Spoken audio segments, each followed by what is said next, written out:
Hey everyone, wanted to thank y'all for coming and watching our video. We are doing this video behind talking about how interest rates work. And so we're pulling that information. A lot of people ask us, hey, what are rates doing? The next thing they ask us, should I wait or should I buy in 2025? So to back up a little bit, my name is George Lyden, mortgage sales manager, and we have I'm Trisha Ghosh. I'm a mortgage loan originator. all right. So to kind of sum up what we talked about previously, and what economists are saying, tell us what we've got, Tricia. Tell us about just where rates are and where they're headed. Yeah, so I like this chart because it shows us where rates have been over the last 50 plus years. This chart started in 1971.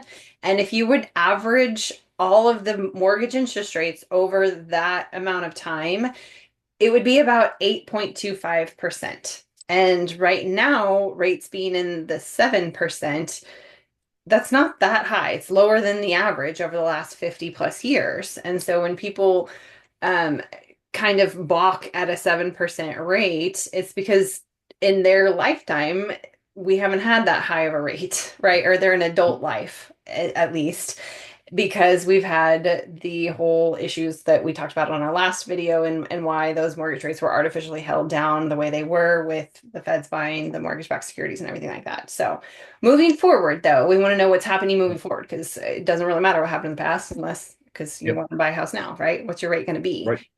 And so if we're at 7% now, that's kind of where people predicted it to be. Maybe some people thought it would be a little lower than that. We've seen a lot of economists revise their prediction throughout 2025. Nobody's predicting it to drastically drop. If Yep. anything, it'll drop a half a point, maybe a point would be best case scenario. And even that's pretty extreme. So I think if we're at seven Essentially, now, we may end up getting to 6.5. right. It's probably realistic. But essentially, what the main point is, this is where we're at with interest rates now. We're not going to see a swing from seven back down to three. We No. basically have to have World War III happening or something terrible happening in our Mhm. economy. And if you look prior to 2008, this is where interest rates have played at in this range. So, like you said, we're below the range. So, Mhm. taking some of, it's like, okay, well, that's the rate, right? So let's talk about Austin housing market, and this is really data that I pulled from the Texas A&M Real Estate Center, and they have this Texas Realtor Data Relevance Project. So this is about the Greater Austin MSA. This is pulled from Hutto, San Marcos, Round Mhm. Rock, all the greater Austin. So it's about three different counties. So, a lot of people say, well, Austin, I heard Austin's average, close price was, in the 500s. Yes, that is correct. But when we're just taking the average of all of the greater Austin, they call it an MSA. So, Right. Trisha, talk to us a little bit about the data. Yeah, this includes all those outlying areas as well. And this Mhm. data is a little bit lagging because the most recent data that we have available at our fingertips is from November of 2024. And so it's not exactly current, but it's the closest that we have for data. And the most important one that I want to talk about is the median close price. So right here on the screen, you see it's $430,000. And the median just means that half of the homes that sold were above $430,000 purchase price and half of them were below $430,000 purchase price. But if you look back a year before this data to the November 2023 number being at 422,053, that's lower, right? So we had a 9.24 percent appreciation just in that year alone. And so housing prices are going up, right? You see the year-to-date number on there at the 440, and that just kind of takes into account the normal cyclical market of that houses in the summer are priced higher than houses in the winter. So a November number is going to usually be a little bit lower than a summer peak market number. Yeah. What we're doing was just grab that 430 number, that'll just kind of a round number for our area. We know where interest rates are. Let's work on some scenarios here to where we could show people, let's boil it down to monthly payment. Okay. Yeah. And first things first, like let's just say you're buying right now. So scenario one, Trisha kind of talked me through as I click. Okay, so at that $430,000 purchase price, we're going to Yep, take we that got that one. number and Mhm. let's say you have a 7% interest rate and you're going to put 10% down. The average is 10%. That's kind of what we got from Freddie Mac. It's No, just no, national. No, this was the National national. Association of Okay, Realtors. The perfect. Yeah. rate is So Freddie Mac's rate. Yeah, you don't have to put they're 10% down, but this is just the yeah, scenario that we're doing. right, So your exactly. loan amount would be 387, and that Yep, would make your monthly payment be $2,574. So keep that right. number in mind That's that 2574 is what you mhm. could get right now if you went and bought a house right now with all the averages. And what we want to show is like, what if you waited? And Mhm. this next graph, this is the home price index, and there's a lot of data points that create the home price index. Really, in short, this measures what home values are doing year over year, and so in short, appreciation.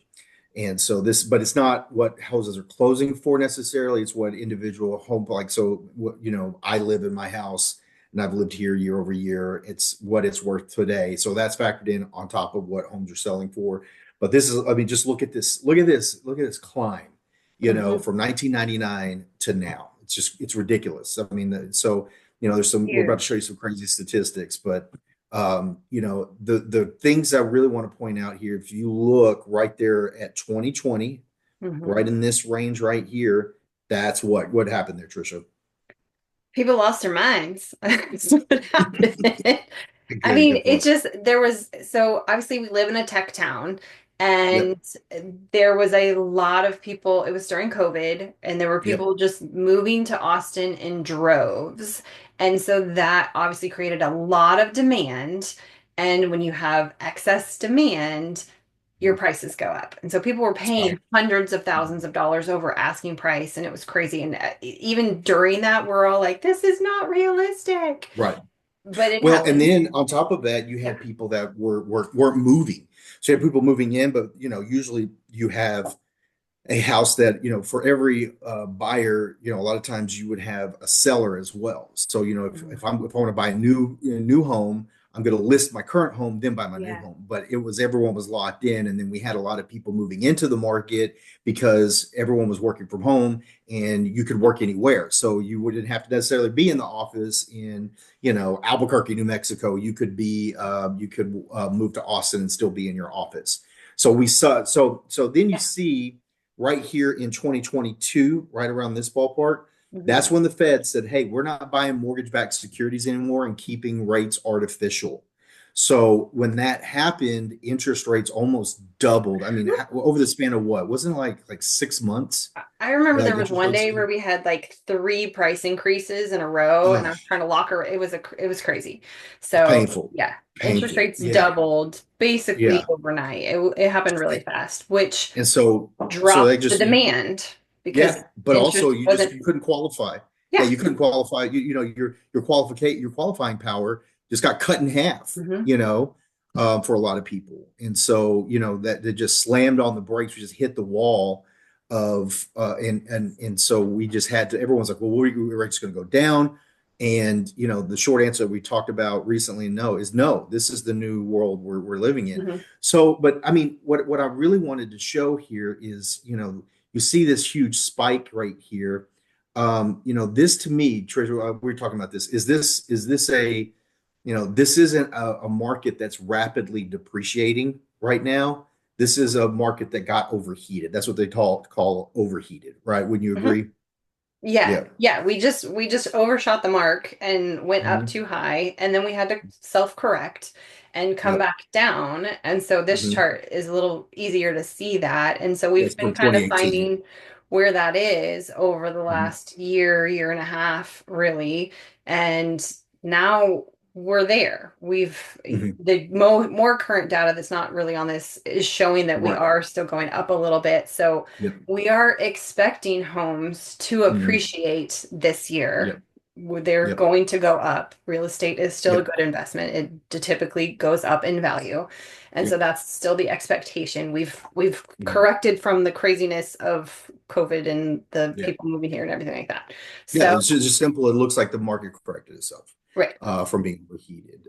Yep. So, but here's another the next slide here. I really, Hmm. let's talk about That. scenario two, right? Yep. To where, you've got a $430,000 median price and you were able to time the market at 6.5% and nothing happened, Hmm. right? Let's say nothing happened in the market that it didn't appreciate, really. Right. So, using the same figures, we've got what? A monthly payment of $2,446. So that's a $128 difference. And Yeah. the only difference in scenario one and scenario two is the interest rate. You went from a 7.5 or a Yeah. 7% interest rate to a 6.5% interest rate on that $430,000 purchase price. Mhm. That's $128 a month savings to have that 0.5% lower interest rate.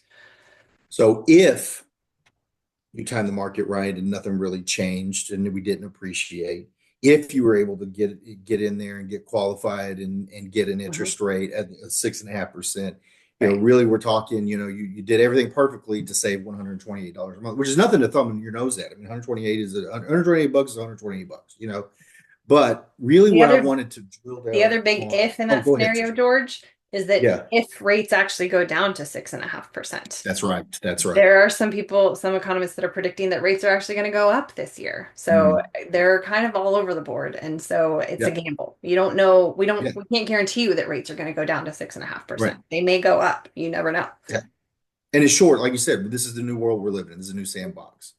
But really, what I wanted to talk about is just these statistics right here, Hmm. which, everyone wants to try to time the market perfectly. But the average annual appreciation for Austin year over year is 11.47%, which And that's is over the last crazy. 40 years. It's not even over just that one little Yeah, bit. Just, I mean, the right. last 10 years, the Yeah, appreciation was 196.13%. That's it's crazy. giant. So Yeah. if your yearly appreciation is Mhm. 11.47 on average, Yeah, we'll do a scenario here in a minute where it's much lower than right, that just to be safe on it. right. But the reason that that happens here in Austin is just because we're a cool place to live, right? There's a lot of people that have migrated in. There's a lot of Yep. major technology companies that are here in Austin. You got Apple, Mhm. you got Amazon, you got Tesla, Samsung. Like there's a lot Yep. in this MSA. And Mhm. then we had those cuts in mortgage rates. And so that allowed people to buy houses basically with free money, and Yep. they got in when they could. But we've got a good, decent infrastructure. Right. That's debatable to a lot of people. But hey, we've got roads that you can get around and get to work in. We've got, a vibrant cultural scene. We have tech. We've got great hospitals. We've got, 3 or 4 universities that you can throw a rock and hit. So Austin is a great place to live, and a lot, and great places to live are. I mean, let's be honest. I mean, they're hard to come by. But Texas has had a lot of value because of our good metroplexes, and we're very appealing to business owners as well. So, the odds of Austin, having a massive depreciation outcome is probably very, very little to zero to a little.